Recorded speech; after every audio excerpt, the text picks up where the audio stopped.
I'm Morella Fernandez. Thanks for joining us here on Market Call. Andrew Moffs is on the show today. He's Senior Vice President, Portfolio Manager at Vision Capital. He's going to take your questions today on real estate stocks. Here's how to reach us.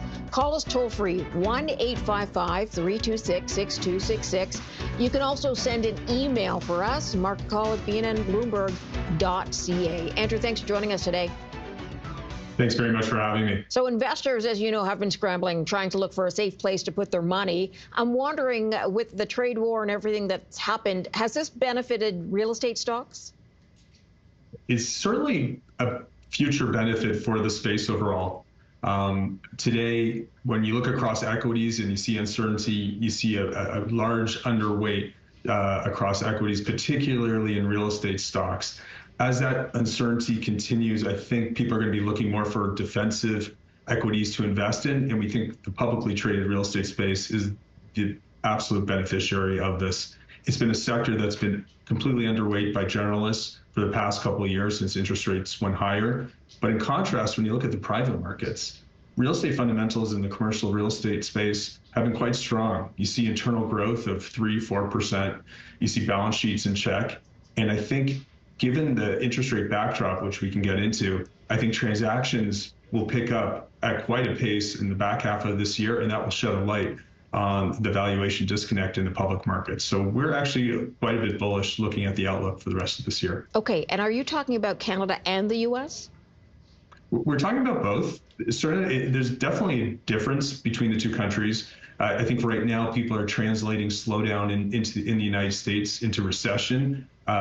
I don't necessarily think that might be the case. I think you have a stronger economic backdrop there. Without a doubt, the backdrop in Canada is tougher, and the tariffs do not help that backdrop, and recession could be a reality. What all that means, the central bank here in Canada, they're going to be cutting at the fastest rate of any country globally. And that type of backdrop for interest rates can be quite positive for the valuation of real estate, and particularly positive for those that have a better cost of capital. I think this is the environment where people can take advantage of not necessarily broken assets, but broken owners, and buy great assets. Plus, if you see assets continue to trade at such a wide discount in the public markets, this is definitely the type of environment where we could see M&A pick up, and we could see privatizations across the REIT universe in Canada. So are you seeing the money, or where are you looking at specifically, money invested in retail property space or rental home stocks?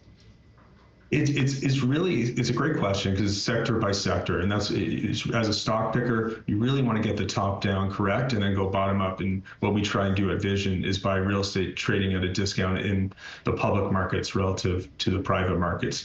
So when you look across the different sectors where we are bullish, if you're thinking recession, and it's kind of how can you be bullish at the same time as recession? You want to think defensive. So think about grocery anchored shopping centers across Canada, where it's very defensive. People need to go to the grocery store. They need to go to the pharmacy.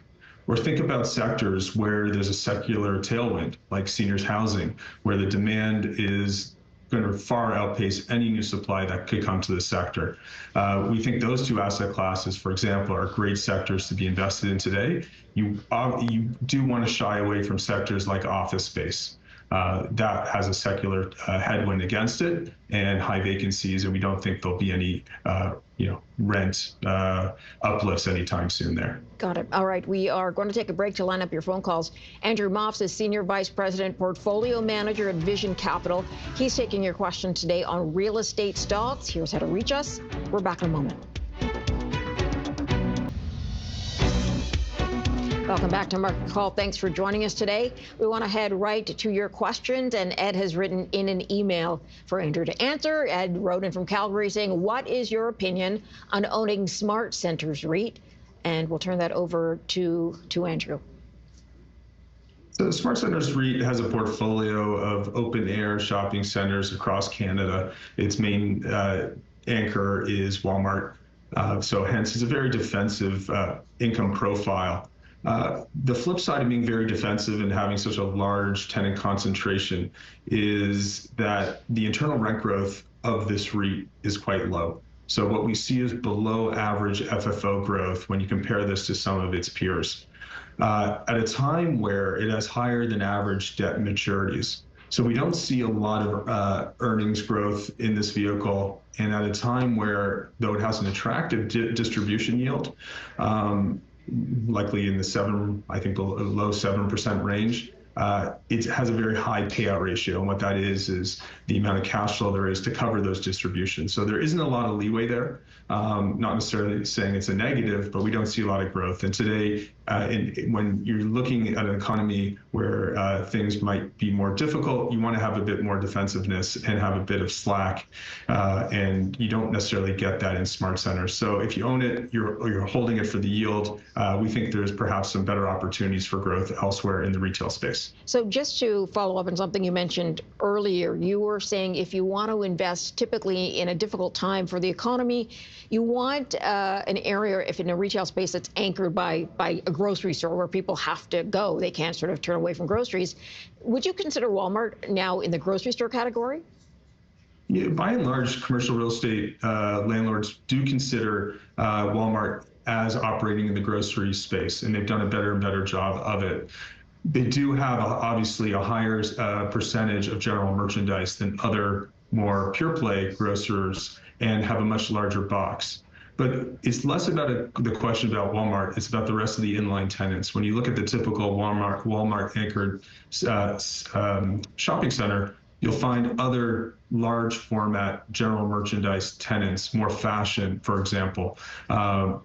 Whereas we're looking at more, when I talk about defensive grocery anchored shopping centers, we're thinking more neighborhood, urban, smaller centers. That is the typical trip to the corner to go get your groceries, get a haircut, things you can't do online. Yeah, more of a strip mall kind of idea, I guess. Correct. Got it. Okay, let's go to the phones. Glenn's on the line. He's calling from Collingwood in Ontario. Hi, Glenn. Good afternoon. Andrew, I see Morguard Corp has just released its annual report with an NAV of $400. Is this something I should just put away for my grandkids? Thanks for your comments.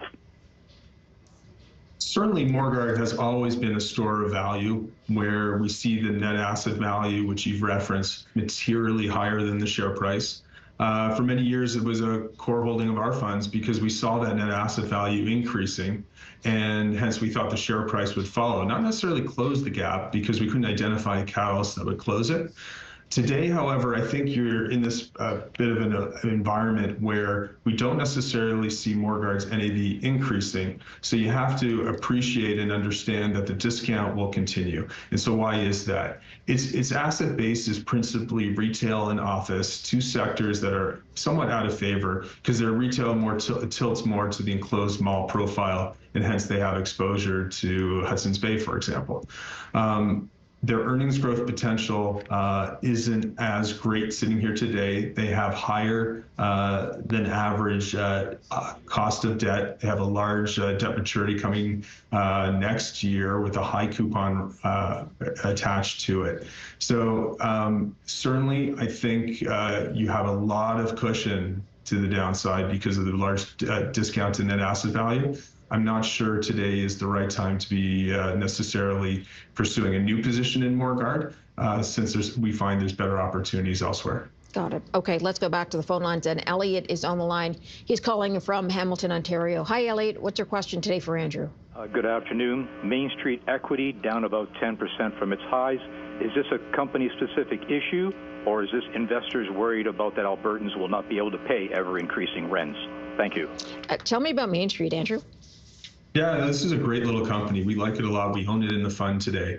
It is a corporation, not a REIT. It is a company that owns multifamily units focused in Western Canada. They own about 18,000 suites with a concentration in Alberta, about half, maybe 55% of its portfolio, British Columbia, about a quarter of its portfolio, as well as Saskatchewan and Manitoba. Certain markets, they actually have a huge market share. I think Surrey, they have about 28% market share, Abbotsford, 21%. So what's the point? These markets are non-regulated markets, meaning there's an ability to capture the mark-to-market in rents more easily than rent-controlled markets.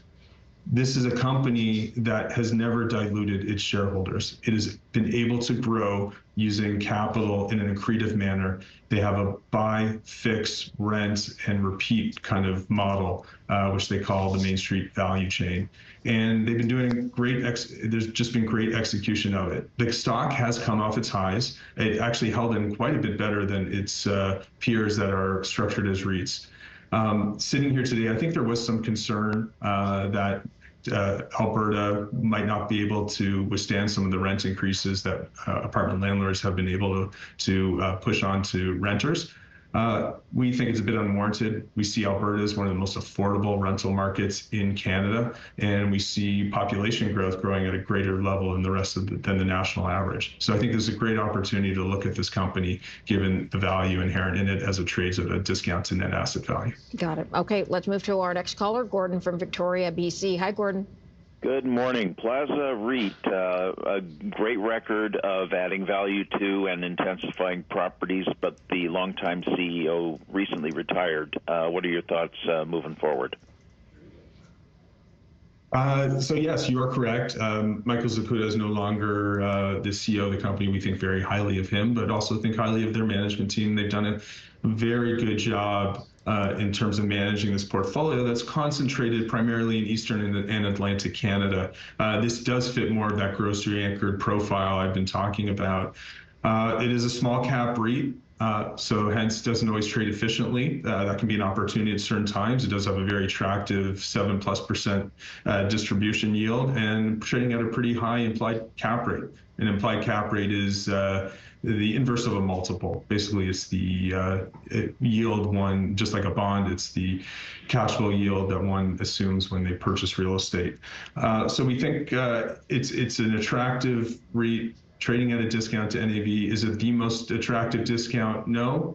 We see some other opportunities elsewhere, but I see a decent upside scenario in this stock today. Comparably, they only own about 70 properties, Andrew? That's right. It is a very concentrated, small portfolio.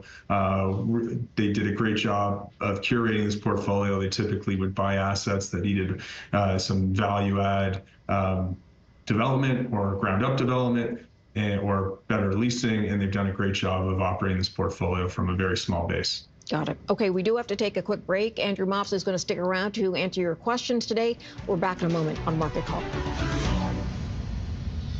For joining us on Market Call, we want to go right to your phone calls.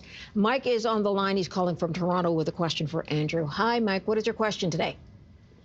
Hi, can I ask about CNS, senior living? I've got a little bit that I've done well on. Do you think it's still a good hold or an add, or should I look at something else like a Chartwell or an Extendicare?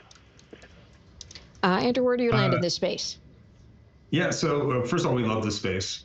Sienna Senior Living is a core holding in our funds. We are positive on it, and I wouldn't be shy of adding to it here. This fits two buckets. First of all, the profile of Sienna is more defensive in that about half its portfolio is in the long-term care sector, principally in Ontario, where you have a 50,000 person wait list just to enter a nursing home. And the rents are paid for by the Ontario government. So you're effectively getting government credit. On the other side of the portfolio, in the retirement home sector, they have done a really nice job of creating and growing a retirement home portfolio. And the demographics today in the retirement space are so compelling. The seniors cohort, 80 plus years of age and higher, will be growing at a compounded annual growth rate of over 4% over the next 20 years. At the same time, supply will be barely 1% of inventory. So you have, anytime you have a mismatch between demand and supply, that's typically a positive in any business, of course, in real estate. So we look here today, Sienna is on a path towards 95% occupancy in its portfolio. We think you'll see great cash flow growth. At the same time, they are doing a great job on the long-term care redevelopment side, moving Class C beds into Class A beds and getting the per diem uplift from the Ontario government. So we think it's a company with a great cost of capital growing today, and we love both the growth profile as well as the defensive characteristics of the sector. Just as sort of an added question. I'm wondering how much you have to put in when you build these homes infrastructure-wise, because you're building for a very specific part of the population. You require high levels of care and high levels of infrastructure within each building. Does that sort of make a difference how much they're putting into what investors are likely to get out of it? They are, when you're pursuing any type of development, you have to have a great handle on your cost. And in this situation, they have a perfect handle in terms of the demand side. I already reflected that in terms of firstly, if they're replacing Class C beds with Class A beds, it's pretty obvious you already have a guaranteed income stream. But we do know that there's a 50,000 person wait list. The Ontario government has increased funding. So what they do is they provide a construction supplement and a per diem reimbursement level, such that to entice development of this space, because we are so desperate for quality beds. So when Sienna steps into a new development, they already have the cost underwritten. They have the land already tucked away. They know what to budget, and they'll typically enter into fixed cost contracts, as well as knowing that on the back end, they'll have the subsidy from the government as well as the return stream. So we actually think this is a very low risk type of development, so long as you get the numbers penciling day one. And up until very recently, and I mean last year, you really haven't been able to see the numbers pencil. So I think the government has gone a long way to help this sector provide the beds that are so badly needed. Interesting. Okay, let's go back to the phone lines. John's on the line from Kingston, Ontario. John, what's your question today? Yes, hi, Marella and Mike. It's on Allied Properties. I've held it for a couple of years now, and I wonder if the dividend is safe or not. Tell me what you think about it. Thank you. Okay, Allied Properties. Yeah, that's a difficult one. The financial results recently reflect a very challenged operating environment, and it continues. If you looked at their fourth quarter earnings, the results were below expectations. I think FFO, funds from operations, were down about 13% year over year. Why is that happening? They're experiencing interest rate headwinds. They're seeing their internal growth go negative. Same-store NOI was negative due to greater vacancy in their portfolio, as well as they had a partnership with a troubled operator, Westbank, whereby they were providing loans to this developer. And what they've now entered into a transaction where they took on the assets and now are no longer receiving that high income from those mezzanine loans. So you see a bit of an earnings headwind at a time where the greater backdrop for office space, and again, Allied owns office buildings across Canada, good buildings, but suffering from a very challenged office market. So you're sitting here today, their portfolio is just under 86% occupied. Allied is telling the market they can get to 90% occupied by year end. An ambitious goal because it will require a lot of leasing in a market that has been absent of a lot of leasing. Particularly, we're seeing a lot of new supply in one of their key markets in Toronto. So the caller asked about the distribution. Right now, the payout ratio is hovering around 100%. But if you adjust for capitalized interest, i.e. non-cash revenues, they don't cover their distribution. The company's been very adamant that they are not cutting the distribution, that they're willing to fund the shortfall through borrowings.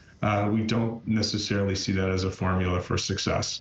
And I would personally be concerned about their ability to maintain the distribution. So if you're investing for the yield, I think that's probably not the right path here. If you're making an investment in Allied today, you have a bullish view on the long-term prospects and their near-term leasing probabilities. Got it. Okay, let's move on then. Dominic's on the line from Montreal and has a question today. Hi, Dominic. Yes, hello. Thanks for taking my call. I'm looking at two ETFs, and I would like to have your insight. My goals are defense, so very safe, but at the same time, I like to have a good, total return, distribution, and growth. I wonder what you think of Choice Properties and RioCan. I'm sorry, not RioCan, but Canadian Apartment REIT. What you may think with those goals in mind. Thank you. Okay. Yeah. So these are two different REITs.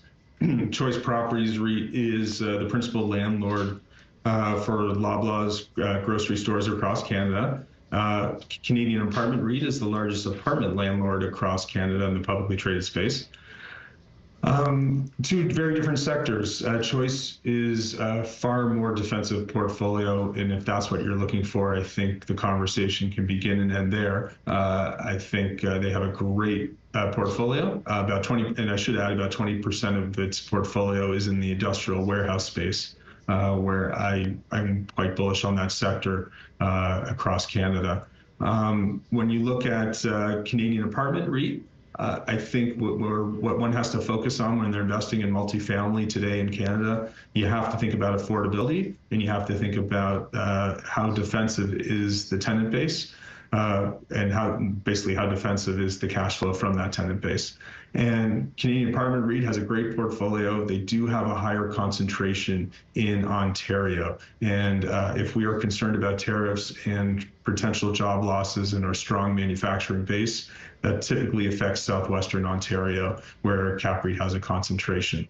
So we think there's better opportunities in the multifamily space today to allocate dollars, and we can talk about that later in the show. So if I were to choose between the two, if you're looking for defense, I think Choice is probably your better bet. Yeah, there's definitely a lot of investments along the campaign trail having to do with housing, so it would be interesting to have that as part of the conversation. We're going to take a quick break right now. When we come back, we'll have a look at Andrew's past picks. That's next. Welcome back. Time to take a look at the past picks that Andrew chose March 27th of last year, 2024, so a year ago. At the time, you picked Dream Industrial REIT on the TSX, which handles industrial spaces. It was at the time $13.12, now down to $11.34, so a dropped return of 14%, 8% total return. What happened with Dream? Yeah, so this is a stock, it's actually one of our favorite stocks in the industrial space, just because it's so inexpensive today. Stock had been doing quite well. It hit about $14.50 in September. Why? Because the fundamentals in its markets, in the industrial warehouse markets in Canada and Europe, have been so favorable and so strong, and they were on a path to close the gap with its NAV, which is more in the $16, $17 range. I think concern over tariffs principally hit this stock. People think about global trade, how it'll affect industrial warehouse. We think Dream Industrial is well insulated from any of those concerns, as it really serves the last mile, which is very much in demand of e-commerce tenants today. They have a 25% mark to market in their portfolio, meaning the rents are far below market rents today. And so if we never have a market rent growth again, you could still see internal growth in earnings for this REIT. Now, market rents have been growing about 10% over the past 2 years, so we're not concerned about that. They also have a very attractive development pipeline, so we think the risk reward is really to the upside in Dream Industrial today. The market's implying 0% in terms of that mark to market, and we think it's completely unwarranted. So basically, you would hold? Absolutely, and I think this is a great opportunity adding to the stock. Got it. Okay, let's go to your second past pick from March of last year, which was Chartwell Retirement Residences, CSH.UN, recommended at $12.35 at the time, now to $16.70, so a 35% upside return, 40% total return. Chartwell, of course, retirement homes, and clearly they've been doing well. Absolutely. I've talked a lot about this space so far. Chartwell is the leading platform in Canada. They have a national brand, 29,000 suites. They're 91% occupied in the retirement home space in Canada. They believe they will also get to 95% occupied by year end. And if you think about the internal growth based on that, it is very high margin growth once you're already above 90% occupancy. So this, coupled with very strong liquidity, they're in a great position to be adding to their portfolio in an accretive manner. So you can enjoy both strong internal growth as well as strong external growth. And we think there's still a lot of upside in this stock. I think the market will be surprised come first quarter when they report their earnings, what they've been able to do with their balance sheet. I mean, typically people expect this company to come back to the market and raise a lot of equity. They have put in place an at-the-market program where they can just issue shares into the market directly during the trading day. And I wouldn't be surprised if they haven't taken advantage of some of this strength to raise some equity capital to reinvest and buy some new assets. So I think it's a really interesting time to be owning the stock today. Got it. Okay, let's move to your third pick from March of last year. First Industrial Realty Trust at the time was 52.07 American, now up to 53.76. So a 3% upside return, total return of 6%. Tell me about First Industrial. Yeah, so First Industrial, they own about 70 million square feet of industrial warehouse assets across key distribution markets in the United States. We were bullish on this space. It's a $9 billion market cap. We thought this REIT traded at a very attractive discount to net asset value.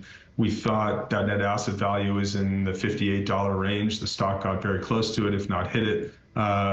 Earlier last year, as well as into this year, we took the opportunity to exit at what was about a 15% total return. And we've reallocated those proceeds to other investments in the warehouse space that trade at a discount. Got it. Okay, we have to take a quick break. Andrew Moffs sticking around to take more of your questions when we come back. Stay tuned.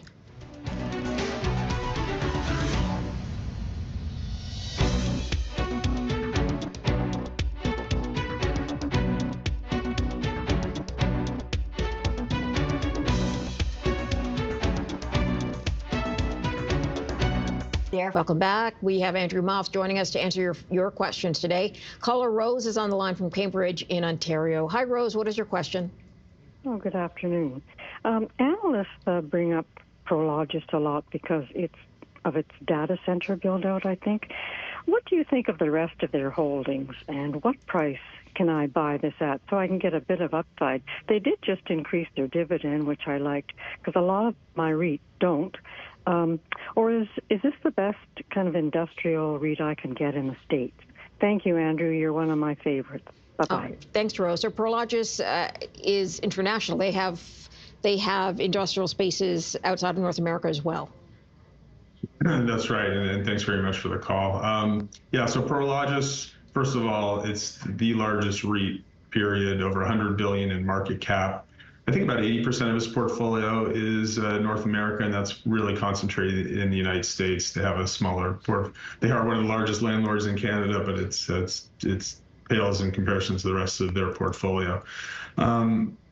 Today, I think, first of all, a great entry point in Prologis is probably around $100. The stock's trading at a low 5% implied cap rate, which is pretty fair.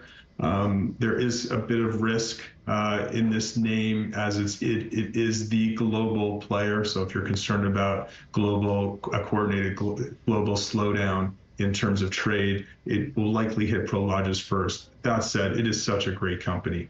It's just a very impressive management team, a very impressive platform. They have moved to look into data centers. Right now, they're just using their platform to develop data centers and sell them, but some are arguing perhaps they should invest and hold on to them more long term. If you're looking for an investment in industrial warehouse focused in the United States, I would guide you to a company called East Group. The ticker is EGP. And why we like it, it is smaller format industrial, small boxes in the U.S. Sunbelt, where we see population growth and we see it benefiting from e-commerce trends and less susceptible to larger global trade, as well as the high new construction pipeline we've seen in the U.S., where there's been a lot of new supply in those 500,000 million square foot boxes. East Group, just like Dream Industrial here in Canada, is more concentrated in that 100,000 and smaller square foot box. Got it. All right, Andrew, let's go to Sal. Sal's on the line from Toronto now. Hi, Sal. Hi there. Yeah, my question is on Granite REIT. I was wondering, I was looking in the industrial space, and this one caught my eye, but it's kind of depressed right now. So I was wondering if this would be a good time to jump in, or better to sit back and wait a little bit till things clear up. Thanks so much. Andrew, what do you know about Granite REIT? So Granite REIT owns an industrial portfolio in Canada, the United States, in Europe. We think highly of the management team. These are good assets. The headwind to Granite today is twofold, and hence I would recommend, if you're looking for exposure pursuing something more along the lines of Dream Industrial, or I just mentioned East Group. But I'd say the two headwinds, one is its largest tenant, and this is dates back to its inception, is Magna, the auto parts manufacturer. They own very good assets. They own a huge facility in Graz, Austria, for example, where they assemble vehicles. Just given tariff headwinds, when you have such a large exposure to an automaker, and this is over 25% exposure, that's a headwind at least the market doesn't want to deal with. And though we don't necessarily think it's going to be a risk in terms of the cash flows, I think there's a question in terms of the value of the assets underlying. The second headwind is some of their concentration in the U.S. They have more of a Midwest focus, markets like Columbus and Indianapolis, where we've seen a higher level of new supply and hence a lower level of rent growth. Today, Granite has some vacancy in those markets, and so they are having a bit more of a tough time leasing up those assets. And so with those two headwinds, currently, I think it's a stock you probably want to wait and find a better entry point, or at least when those two things clear on the horizon. Got it. Okay, Joe's on the line now from Sarnia with a question. Joe, what's your question today? Good afternoon, Marilla. I just wanted to circle back on Andrew's point about property use being an important criteria when you're looking at investing in REITs. And consequently, I'd like his opinion or assessment of Northwest healthcare properties. I kind of like their space in terms of focusing on doctors' offices and medical clinics, that kind of thing. And the yield is 7+%. I'd like Andrew's opinion. I'll hang up and listen. Thank you. Yeah, I tend to agree with the caller. I do like the space. Northwest Health is a global healthcare REIT. They own a diversified array of healthcare assets that focus on hospitals, medical office buildings globally. Less exciting. I'm sorry to interrupt, but why have they dropped so much from 2023? Yeah, capital allocation decisions finally caught up to them. They are in many countries globally. They had the wrong balance sheet in terms of expanding into these countries. So picture buying Brazilian hospitals with Canadian unsecured debentures. They weren't necessarily fixing the currency, and they also were very competitive in terms of asset prices they paid for assets in the United Kingdom, for example, without having a partner on the other end to take it out. So they got into a bit of a liquidity crunch. We had a management shakeup. A CEO came in to begin the cleanup. He's done a respectable job. Unfortunately, he's announced he's going to retire in the mid part of this year. So though it has a very attractive distribution yield, it's always questionable entering into a company that's going through restructuring without permanent leadership when it's questionable whether the dividend can be sustained. And hence, I wouldn't be investing for that attractive distribution yield. It might be at risk. And though I do like the space, I think there's too many questions on the horizon in terms of if we're looking for safety today, though I like the asset class, I don't necessarily know this is the best way to express it. All right, Joe, I hope that helped you out, gave you some information you can use. Andrew Moffs sticking around. We have one more block of questions coming up. Stay tuned. Welcome back. Let's go right to the phone lines. Rob's been holding on the line from Calgary with his question. Hi, Rob. Hi, thanks for taking my call. Andrew, you've spoken to both Sienna Seniors Living and Chartwell Retirement. I'm wondering, what's your opinion on the third leg of the seniors' home stool, extended care? Would you be a buyer of extended care today, or would you prefer one of the others? Thanks again, and have a great day. Andrew, just out of curiosity, do many of these go right across country with properties, or do they tend to focus on just a couple of provinces? Tend to focus on just a couple of provinces. If it's long-term care, it's often in Ontario, where there's a very defined model that has historically worked for a lot of the operators, and you see that in extended care. So extended care, they're a Canadian-listed healthcare company focused on long-term care in Ontario and Alberta. And as well as they have a home healthcare business just in Ontario. So much so that business is about half of the business today overall of extended care. So less a real estate business, more of a home healthcare business. on the services side. This stock's done really well, and if you own it, you've done well. You can continue to hold on to it and collect the yield, though I think it's now south of 4%. There's probably a better entry point in this stock, and if there's a pullback, it might be bought. You have to take a strong view on the home healthcare business today. I'm pretty bullish, as you know, on the long-term care side as well as the retirement home side. They no longer have a retirement home exposure, so you have to make a bet that this company can do a good job in terms of either rolling up smaller home healthcare companies or improving the margins thereof. And we haven't had a long track record in the public markets within the sector to make a good assessment of that. And the market's certainly rewarded them so far in terms of having a better cost of capital. So I would wait for a pullback if I were looking to add to this name. Got it. Okay. Let's go to the phone lines because Richard has been holding as well. He's calling from Toronto. Richard, what is your question today? My question is, I would like to ask Andrew what his opinion is on Minto. I've held it for a few years, and I've been a little bit disappointed with it. Okay, let's get to Minto. Yeah, Minto Apartment REIT, they own apartment units across Canada, focused Ontario, Quebec, British Columbia, Alberta. Yeah, it has been disappointing as a REIT. They had a very successful IPO, did very well, had subsequent successful equity offerings, but has since traded at a material discount to their IFRS valuations, to their net asset value. And this began in 2022. There was some disappointment in terms of how they were allocating capital between the parent company Minto Group and the REIT. And sitting here today, that discount is just too wide. The question is, how can they close that discount? Some wonder, could the REIT be privatized? Could they sell assets? And I think the management team is taking steps today to help close that gap. They've done something they hadn't done prior. They're buying back units in the REIT, which we always think is a bullish indicator for any company and a prudent use of capital when you're trading at a discount. I think your upside downside is definitely tilted to the upside.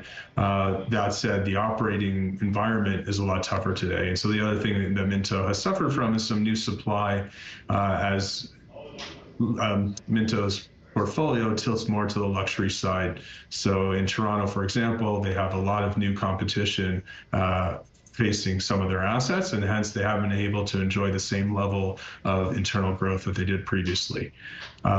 So if not for the faint of heart, but you could continue, you can continue to hold on and look for them to close that gap. And I think they're helping you by buying back units today. Okay, we do want to get to one more phone call. Jonathan on the line from London, Ontario. I think we did touch on what he's about to ask, but we'll see what follow-up question you might have. Hi, John. Hello, Marella. Hello, Andrew. My question is on Dream Residential REIT. I've owned it since inception in the setting of higher immigration and therefore higher need for residential units. Is it a hold here, or should I switch these assets to Chartwell? Thanks very much. That was one of your past picks, right? Oh, different ones. Sorry, is this on Dream Residential or Dream Industrial? Dream Residential. Yes, you're right. Yeah, so Dream Residential is an apartment REIT focused on assets in the United States. They have a bit of a focus on the U.S. Sunbelt. They do have some Midwest assets as well. The company went public and has never traded above its IPO price. Most recently, they did take the appropriate step and announced that they would be pursuing strategic alternatives to close the gap. The ticker is DRR units. And so I think if you own it, you might as well hold on to it to see how the strategic alternatives proceed, just given the large disconnect between the public valuation and the private valuation. Okay, we do have to leave it there, but Andrew's going to stick around and share his top picks. That's coming up next. Stay tuned. Yes, top picks. Andrew joins us to take a look at that. The first pick is First Capital REIT on the TSX, and this is something we've mentioned a couple of times through the show, is you like those areas that are sort of grounded by a grocery store for investment. And that's right. And First Capital has the preeminent portfolio operating in this space. They operate with the highest demographics out of all shopping centers. They have 22 million square feet of necessity-based real estate in Canada's urban centers, half its portfolios in Toronto. And on top of those 22 million square feet of defensive real estate, they have a further 23 million square feet of future development incremental to that retail space. We think today, with the REIT sitting near peak occupancy, there's a potential for a positive inflection in market rents in retail in Canada. We've never had a better backdrop for retail rents. This is a REIT running with internal growth of 4% on a same property NOI basis. They can do 5 to 6% AFFO growth over the next couple of years, and it's all this trading at a 25% discount to its net asset value. So where else can you get the best portfolio of real estate trading at a discount? You can get it on the public markets, and I think First Capital is the poster child for it. Let me just ask you, because there's been talk of a recession, there's been talk of a temporary pause even in the U.S. I'm wondering whether, I know you said grocery stores as sort of the basis there, as the root there, will help those retail spots. But in general, do you have concerns about a recession bringing down the rest of the retail sectors? It's certainly a concern on the general merchandise side, on the fashion side, absolutely. But I think a lot of the landlords, it's not lost on them. And the one constant in retail is change. And I think many of the landlords are always focused on how can they replace the weaker part of their portfolios. They all carry bad debt reserves where they expect a certain percentage of their portfolio could go dark.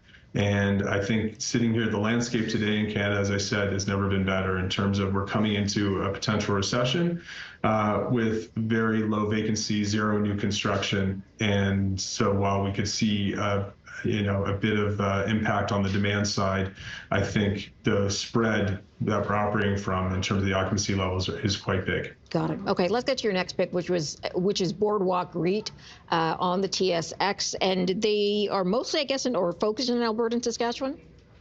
That's right, and the key there are two words: affordable and non-regulated.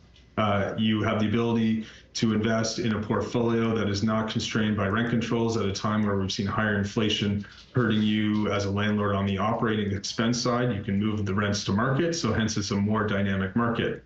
What's important about Alberta, it's enjoying above average population growth. It continues to, both international immigration as well as interprovincial migration. Boardwalk has affordable rents, think $1,500 rents. Canada's more like $2,200 rents, $2,300 rents, the national average. And of most importance, this company's on sale. I mean, you're buying apartment units in Alberta via Boardwalk at $200,000 a suite, and good luck buying that in the private market. That's going to cost you $275,000 a door, $300,000 a door. And I think the market is being overly concerned as to what the impact of the economy will be on Albertans. People need a place to live, and again, Boardwalk provides a very affordable rent for people to pay. Okay, let's get to your last pick then, which is Sun Communities. As it says, they focus on Sun Communities, but they also do manufactured housing more specifically in those communities. Tell me more about that. Yeah, so I keep talking about being defensive. I can't think of a better defensive asset class than manufactured housing communities. Think trailer parks in the United States. This is a land lease business where Sun Communities owns the land, and you, the homeowner, own the home sitting on top of that land. You, the homeowner, pay land rent to the REIT and take on responsibility of maintaining that home. Typically, you see this more on the retirement side. Typically, you see this across the U.S. Sunbelt, heavy concentration in a market like Florida or California, for example.